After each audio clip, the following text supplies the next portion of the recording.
ಭ್ರಷ್ಟಾಚಾರದ ಬಗ್ಗೆ ಶಾಸಕ ಬಿಆರ್ ಪಾಟೀಲ್ ಬಹಿರಂಗ ಹೇಳಿಕೆ. ಶಾಸಕರಿಗೆ ಮುಖ್ಯಮಂತ್ರಿ ಫುಲ್ ತರಾಟೆ. ಬಹಿರಂಗ ಹೇಳಿಕೆ ನೀಡದಂತೆ ರಾಜು ಕಾಗೆಗೆ ಬಾಲಕೃಷ್ಣಗೆ ಸೂಚನೆ.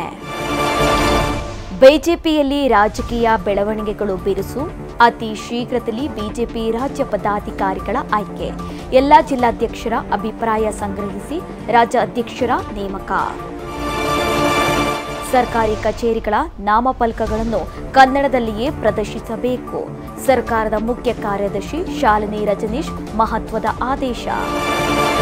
ಇರಾನ್ ಇಸ್ರೇಲ್ ಮಧ್ಯೆ ಕದನ. ಯುದ್ಧ ವಿರಾಮ ಘೋಷಣೆಯಾದ ಬಳಿಕವೂ ಮುಂದುವರಿದ ಸೇಡು.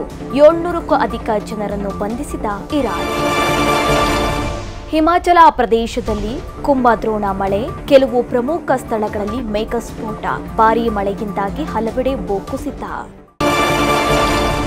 ರಾಜ್ಯದಲ್ಲಿ ವರ್ಣಾರ್ಭಟ. ಬೆಳಗಾವಿ, ಚಿಕ್ಕಮಗಳೂರು, ಕೊಡಗಿನ ಕೆಲವು ತಾಲೂಕಿನ ಶಾಲೆಗಳಿಗೆ ರಜೆ ಘೋಷಣೆ. ಮುಂದಿನ 2 ದಿನ ಭಾರೀ ಮಳೆ ಸಾಧ್ಯತೆ.